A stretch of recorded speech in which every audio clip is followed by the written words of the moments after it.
லட்சக்கணக்கான மக்களுக்கு பஞ்சம் நிலமிட்டு கொடுத்தார்.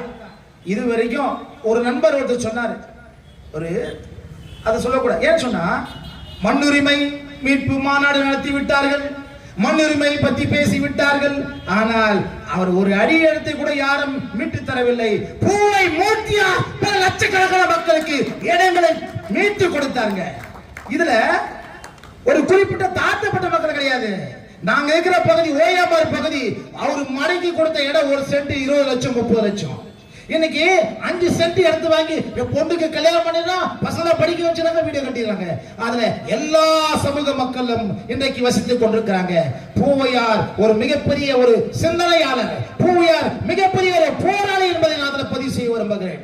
அது மட்டுமல்ல, இன்றைக்கு தமிழக முன்னேற்ற கழக தலைவர் அருமையான ஜான் பாண்டியன் அவர் சொன்னார்கள், மூர்த்தியுடைய 70வது ஆண்டு நிகழ்ச்சி நடக்கின்ற பொழுது எனக்கெல்லாம் பாதுகாப்பு கொடுத்த ஒரு தலைவர் மாவீரன் பூவை மூர்த்தி என்று சொன்னார்கள். உண்மையாகவே அவர் வெளிப்படையாகவே மேடையிலே பேசினார். அவரும் ஒரு மாவீரன் தான் ஜான் பாண்டியன் அவர்கள்.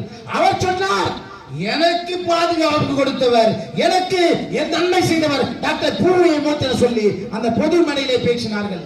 இன்றைக்கு அவரை காட்டிலும் பல தலைவர்களுக்கு வழிகாட்டியாகும் ஆலோசனை கொடுத்தவர் டாக்டர் பூவை மூர்த்தியார். இன்றைக்கு அப்பேற்பட்ட தலைவர் எல்லாம் பூவை மூர்த்தியார் பெயரை சொல்ல கூட இன்றைக்கு மறுக்கின்றார்கள். இது எங்களுக்கு வேதனையாக இருக்கின்றது, வருத்தமாக இருக்கின்றது. ஆகவே புரட்சிவாத கட்சியுடைய முதல் அரசியல் மாநாடு சென்னை மெரினாவில் நடத்தப்பட்டது. அந்த மாநாட்டிலே மூப்பனர் அவர்கள் சிறப்பு அழைப்பாளராக கலந்து கொண்டார்கள். அந்த மாநாடு வெற்றி அடைந்தது. பல லட்சக்கணக்கான மக்கள் கூடினார்கள். அந்த மாநாட்டுக்கு பிறகு அந்த மெரினா கடற்கரையை மூடிவிட்டார்கள். புரட்சிவாத கட்சியுடைய கூட்டத்தை பார்த்து எல்லா அரசியல் கட்சியும் பயந்து போனார்கள். உடனே அரசாணை வெளியிட்டார்கள், இனிமேல் மெரினா கடற்கரையில் யாரும் மாநாடு நடத்தக்கூடாது என்று தடை விதித்தார்கள். கடைசியாக நடத்தியது புரட்சிவாத கட்சியுடைய மாநாடு என்பதை இந்த நேரத்தில் நான் பதிவு செய்ய விரும்புகிறேன். இன்னொரு விஷயம் என்ன சொன்னா, மூர்த்தியாரை போன்று இளம் புரட்சியாளர் டாக்டர் ஜெகன்மூர்த்தி அன்னைக்கு மக்களுக்காக உழைத்துக் கொண்டிருக்கிறார் என்று சொன்னால், அவரை போல ஒரு நல்ல ஒரு தலைவரை நீங்கள் பார்க்க முடியாது. மூர்த்தியாரை நாம் பார்த்தது கிடையாது. ஆனால் மூர்த்தியாரின் மறு உருவமாக இன்னைக்கு இளம் புரட்சி வழங்கிக் கொண்டிருக்கிறார். மூர்த்தியார் அவர்கள் காஞ்சிபுரத்திலே ஒரு மாநாடு நடத்தினோம். இப்பொழுது தமிழக முதலமைச்சராக இருக்கின்ற மு.க. ஸ்டாலின் அவர்கள் எங்களுடைய இளம் புரட்சியாளர் டாக்டர் ஜெகன்மூர்த்தியார் அழைத்தார்கள்.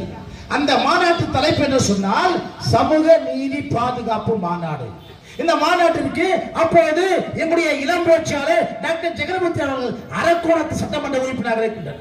அப்படி இருக்கின்ற பொழுது அவர்கள் அழைத்த பொழுது ஸ்டாலின் அவர்கள் சொன்னார்கள், மூர்த்தியார் நினைத்திருந்தால் அவர் சுகபோகமாக வாழ்ந்திருக்கலாம், மூர்த்தியார் நினைத்திருந்தால் பல கோடிக்கணக்கான சொத்துக்களை சேர்ந்திருக்கலாம். மூர்த்தியார் ஒரு தியாகி என்று சொன்னார். அந்த மாநாட்டிலே மூர்த்தியை பற்றி புகழ்ந்து பேசினார். இப்போது இருக்கின்ற முதலமைச்சர் டாக்டர் ஸ்டாலின் அவர்கள் என்ன சொன்னார் தெரியுமா?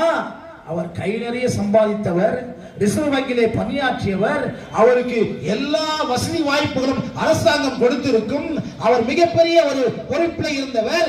அந்த பொறுப்பை எல்லாம் துச்சமன் நம்பி அதை இழந்து இந்த மக்களுக்காக அவர் சேவை செய்தார். அவருடைய தியாகத்தை பாராட்டாமல் இருக்க முடியாது என்று சொல்லி அன்றைக்கு நடந்த காஞ்சிபுரத்தில் நடந்த அந்த பாதுகாப்பு மாநாட்டிலே மு.க. ஸ்டாலின் அவர்கள் பேசினார்கள். ஒரே ஒரு விஷயத்தை நான் பதிவு செய்ய விரும்புகிறேன். மதிப்புக்குரிய வெள்ளையன் அவர்கள் இப்பொழுது காலமாகிவிட்டார். வணிக சங்கத்துடைய தலைவர் அவர். இப்பொழுதுதான் இரண்டாக பிரிக்கப்பட்டது. அப்பொழுது ஒரே சங்கமாக இருந்தது. அப்போ ஒரு வலிமையான வணிக சங்கம் தமிழ்நாடு முழுக்க இருந்தது. அப்பேற்பட்ட ஒரு தலைவரை மூர்த்தியாருடைய பாணியிலே ஒரு காரியத்தை சொல்லி இளம் புரட்சியாளர்கள் மிரட்டினார்கள். என்ன என்று சொன்னால், கோவளத்திலே ஒரு புரட்சிவாத கட்சியுடைய ஒரு கட்சிய பொறுப்பாளருக்கும் இன்னொரு பொறுப்பாளருக்கும் ஒரு பிரச்சனை. அவர் வியாபாரி சங்கத்தில் இருக்கிறார். அவர் என்ன செய்யணும் சொன்னா, தனிப்பட்ட பிரச்சனையை வணிக சங்க பிரச்சனையா மாற்றி அந்த கோவளத்திலே 2 நாட்கள் கடை அடைக்கும்படியாக ஒரு மிகப்பெரிய போராட்டத்தை நடத்தினார்கள். வணிகர்கள் எல்லாம் சேர்ந்து ஒரு தனிப்பட்ட மனுஷனுடைய பிரச்சனையை அவர்கள் என்ன செய்யறாங்கன்னா வணிக சங்க பிரச்சனையாக மாற்றி அன்றைக்கு கோவளத்தில் முழுவதும் 2 நாட்கள் கடையடைப்பு போராட்டம் நடத்தினார்கள். அவரை கைது செய்ய வேண்டும், வழக்கு பதிவு செய்ய வேண்டும் சொன்னார்கள். அப்பொழுது இளம் புரட்சியாளர் டாக்டர் ஜெகன்மூர்த்தி அவருடன் நான் காரில் சென்று கொண்டிருக்கிறேன். அப்பொழுது மறைந்த மாவீரர் டைனாமிக் லீடர் ஆம்ஸ்ட்ராங் அண்ணன் அவர்களை தலைவர் தொடர்பு கொள்கிறார்கள். தொடர்பு கொண்டு வெள்ளையன் அவருடைய தொலைபேசி எண்ணை கேட்கிறார்கள் தலைவர்கள்.